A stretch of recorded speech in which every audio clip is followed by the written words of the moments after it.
Doctor ইউনূসের দেশত্যাগ, Tarique জিয়ার প্রত্যাবর্তন এবং নির্বাচনে বিস্ময়কর জয়, এই সব মিলিয়ে বাংলাদেশের রাজনীতি এখন এক অনিশ্চিত ও কৌতূহলী পরিস্থিতির মধ্যে রয়েছে। দেশের মানুষ জিজ্ঞেস করছে, নতুন এই সময়ে কি আসলে আগমন ঘটছে নতুন এক রাজনৈতিক অধ্যায়ের? কোথাও আছে অনিশ্চয়তা, কোথাও সূচনা, আর এই অনিশ্চয়তার মাঝেই যেন লুকিয়ে আছে সম্ভাব্য সামরিক পদক্ষেপের ছায়া। বন্ধুরা, এই কৌতূহলী পরিস্থিতি বুঝতে গেলে আমাদের প্রথমে নজর দিতে হবে দেশের সামরিক শক্তির অগ্রগতির দিকে, কারণ রাজনৈতিক আন্দোলনের পাশাপাশি প্রতিরক্ষা ক্ষেত্রে অগ্রগতি একটি দেশের স্থিতিশীলতা নিশ্চিত করতে সবচেয়ে বড় হাতিয়ার। নিশ্চয়তার অনিশ্চয়তার গল্প নিয়ে আমরা ফিরব পরবর্তীতে, আর সামরিক বিজয়ের আরেকটি ছোট্ট তথ্য তুলে ধরব আপনাদের সামনে। বাংলাদেশ সেনাবাহিনী বর্তমানে তার সামরিক সক্ষমতা বৃদ্ধির দিকে দারুণ মনোযোগ দিচ্ছে। বিশেষ করে দেশের মেশিন টুলস ফ্যাক্টরি বা BMTF নতুন যুগের প্রতিরক্ষা শিল্পে দেশের অগ্রগতি নিশ্চিত করছে। বিদেশ থেকে প্রযুক্তি হস্তান্তরের মাধ্যমে বাংলাদেশ এবার নিজস্ব আর্মার্ড ভেহিকল উৎপাদনের পরিকল্পনা করছে। সরকারি ঘোষণায় বলা হয়েছে, এই প্রযুক্তি শুধু অ্যাসেম্বল বা কপি নয়, বরং ভবিষ্যতে স্থানীয় গবেষণা ও উন্নয়নের জন্য পূর্ণ প্রযুক্তি হস্তান্তরের পথ খুলে দেবে। বিশ্লেষকরা বলছেন, সম্ভাব্য প্রযুক্তি উৎস হতে পারে তুরস্ক। গত এক দশকে তুরস্কের প্রতিরক্ষা শিল্পের অগ্রগতি যেমন চোখে পড়ার মতো, তেমনি তারা অন্যান্য দেশে প্রযুক্তি হস্তান্তরে তুলনামূলকভাবে নমনীয়।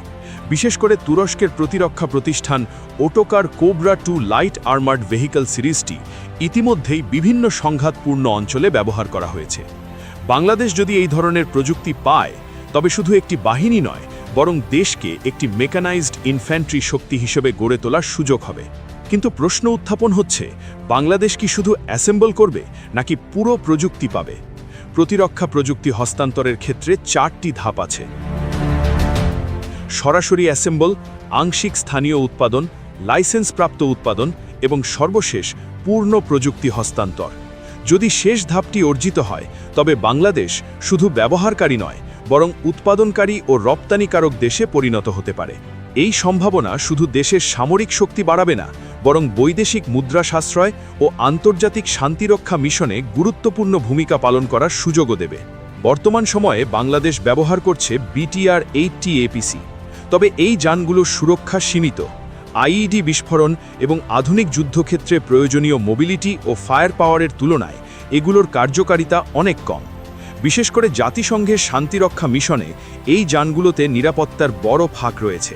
তাই নতুন 8-8 উভচর সক্ষম APC আসলে শুধু আধুনিকীকরণ নয়, বরং সৈন্যদের নিরাপত্তা ও দ্রুত মোতায়েনযোগ্যতা নিশ্চিত করবে।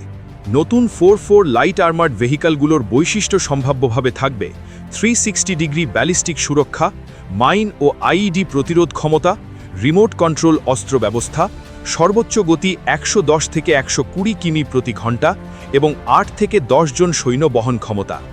এই যানগুলি দেশের পাহাড়ি অঞ্চল, সীমান্ত টহল এবং দ্রুত মোতায়েনযোগ্য বাহিনীর জন্য নিখুঁত হবে। আর 8-8 APC-তে থাকছে উন্নত অস্ত্র ব্যবস্থা, 30 mm auto cannon, anti tank guided missile, উন্নত ফায়ার কন্ট্রোল সিস্টেম এবং 12 থেকে 14 জন সৈন্য বহন ক্ষমতা। এছাড়া উভচর সক্ষমতা থাকায় নদী বা জলাভূমি পারাপার সহজ হবে। বাংলাদেশের সীমান্তে যেখানে নদী ও জলাভূমি প্রচুর, এই যানগুলো কৌশলগতভাবে গুরুত্বপূর্ণ ভূমিকা পালন করবে। বিশেষজ্ঞরা বলছেন, যদি বাংলাদেশ সম্পূর্ণ মেকানাইজড ইনফ্যান্ট্রি গঠন করতে চায়, প্রায় 4000-এরও বেশি আর্মার্ড ভেহিকল প্রয়োজন হবে। আন্তর্জাতিক বাজারে এর মূল্য কয়েক বিলিয়ন ডলারের সমান।